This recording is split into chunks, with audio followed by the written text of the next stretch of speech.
సాధారణంగా cinema functions ఎప్పుడైనా సరే అంటే లైక్ అవార్డ్ ఫంక్షన్స్ కానీ సినిమాకి సంబంధించిన ఏ ఫంక్షన్లు అయినా సరే వేదిక పైన జరుగుతున్నప్పుడు ఎవరైతే హోస్ట్ చేస్తారో లేకపోతే ఎవరైతే అవార్డు ఇవ్వగలుగుతారో గెస్ట్ లాగా హోస్ట్ లాగా ఉంటారో సరదాగా కొన్ని మాటలు మాట్లాడుతూ ఉంటారు. ఫర్ ఎగ్జాంపుల్ ఒక సినిమాకి అవార్డు ఇవ్వాలనుకుంటే ఆ సినిమాకి సంబంధించి ఏదైనా డైలాగో లేకపోతే ఏదైనా ఒక యాక్షనో చేసి చూపిస్తారు. ఇది సర్వసాధారణం.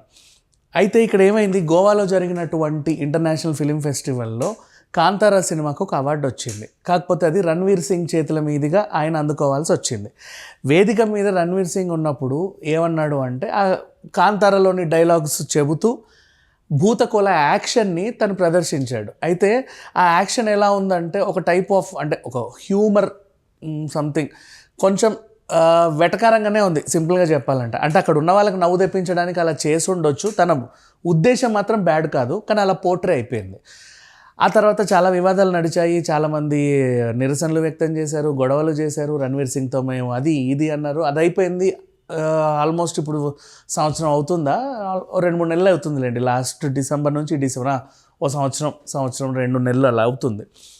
ఇప్పుడు ఏమైందంటే చాలామంది మా మనోభావాలు దెబ్బతిన్నాయి. తులునాడు వాళ్ళకి సంబంధించినటువంటి పింగార, కాంతార ఇట్లాంటి వాటిపైన భూతకోల, పంజుర్లి దేవుళ్ళ పైన ఎలా చేస్తారు, వీళ్ళు ఎలా ఇమిటేట్ చేస్తారు, ఈ టైప్ ఆఫ్ గొడవలు బాగా రేజ్ అయ్యేసరికి హైకోర్టు పోలీసులకి ఏం చెప్పిందంటే వీళ్ళ మీద కేసు నమోదు చేయండి అని చెబితే హైగ్రౌండ్ పోలీస్ వాళ్ళు ఆల్మోస్ట్ రణ్వీర్ సింగ్ మీద ఒక కేసు అయితే నమోదు చేయడం జరిగింది. మరి ఇతను కోర్టుకి అటెండ్ అయ్యి తన వివరణ ఇచ్చుకోవడం, ఆ తర్వాత అతను ఓడిపోతాడా గెలుస్తాడా శిక్ష పడుద్దా ఇవన్నీ పక్కన పెట్టేస్తే ప్రజెంట్ అయితే న్యూస్ బాగా ట్రెండ్ అవుతూ ఉంది.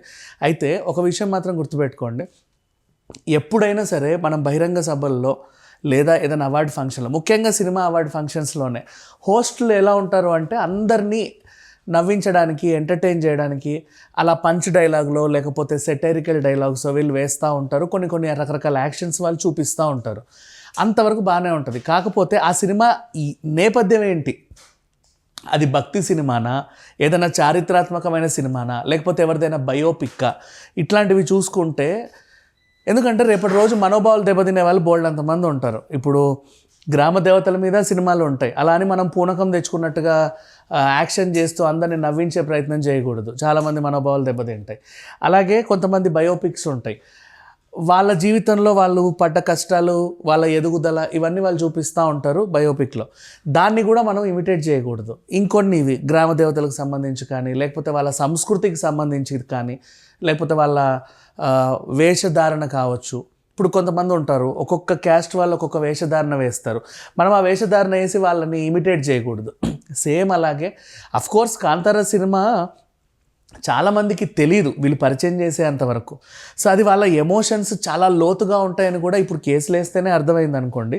కానీ ఏదేమైనా తెలిసో తెలియకో చేసిన పొరపాట్లను ఒకసారి క్షమిస్తే సరిపోతుంది, కానీ మరీ కేసులు అన్నీ వేసి కోర్టు వరకు లాగి పెద్ద రచ్చ చేయాల్సిన అవసరం అయితే లేదు. ఎంత కాదనుకున్నా ఈవెన్ కాంతారా కూడా గతంలో చాలా వివాదాల్లో ఇరుక్కుంది, మనం చూసాం.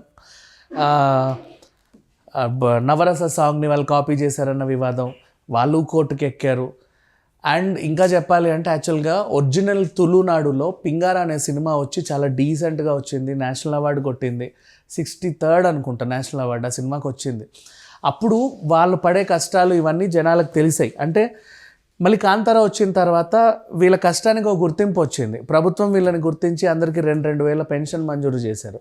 ఇట్లా కొన్ని మంచి అంశాలు అవుతూ ఉంటాయి. అండ్ ఒక మారుమూల సంస్కృతిని ప్రపంచవ్యాప్తంగా పరిచయం చేయడంలో రిషబ్ శెట్టి కూడా సక్సెస్ అయ్యాడనే చెప్పుకోవాలి కాంతారా సినిమా ద్వారా. కాకపోతే ఏంటంటే ఇప్పుడు మనకి సిరిమాను పైడితల్లి జాతర ఉంటుంది, పుష్పాల మనం గంగమ్మ జాతర చూసాం, గంగానమ్మ జాతర ఉంటుంది, నాగోబా జాతర ఉండొచ్చు, లేదా సమ్మక్క సారక జాతరే ఉండొచ్చు. వాట్ ఎవర్, ఎవరి నమ్మకాలు వాళ్ళవి, ఎవరి విశ్వాసాలు వాళ్ళవి. వాటి మీద ఏదైనా సినిమాలు వచ్చినప్పుడు ఆ సినిమాని సినిమాగానే సత్కరించి అది కొంచెం సెన్సిటివ్ అంశంలాగా చూడాలి. ఒకవేళ పొరపాటున సినిమాలకు అవార్డు వచ్చినా కూడా ఆ యాక్టర్స్ని కానీ, ఆ డైరెక్టర్ని కానీ, ఆ బృందాన్ని కానీ సత్కరించి పంపిస్తే బెటర్. కట్ ఇమిటేషన్లు లాంటివి మాత్రం చేయకూడదు, ఎందుకంటే బోల్డ్ అంతమంది మనోభావాలు దెబ్బతింటాయి కాబట్టి. ఎందుకంటే అది ఎంత కాదనుకున్నా కులం, మతం, ప్రాంతం ఎంత సెన్సిటివో దేవుడు సంబంధించిన అంశాలు కూడా అంతే సెన్సిటివ్. సో కోట్లాది ప్రేక్షకుల అంటే ఇప్పుడు అంతెందుకు, మన మహాకుంభ మీద జోకులు వేస్తారా, వేయలేరు. లేకపోతే ఎవరన్నా దేవుళ్ళ మీద జోకులు వేస్తారా, వేయలేరు. ఇక్కడ కూడా తను జోకులు ఏం వేయలేదు. రిషబ్ శెట్టి యాక్టింగ్ని తను ఇమిటేట్ చేశాడు. కాకపోతే యాక్టింగ్ ఒక దేవుడికి సంబంధించి ఉండడం వల్ల వీళ్ళు హర్ట్ అవ్వడం జరిగింది అంతే. మరి ఈ కేసు ఇంకా ముందుకి ఎలా వెళ్ళి ఇతనికి ఏమైనా శిక్షలు పడతాయా, లేకపోతే కోర్టు ఏమైనా సివియర్ యాక్షన్ తీసుకుంటుందా, ఇవన్నీ తర్వాత తెలుసుకుందాం. Thank you so much.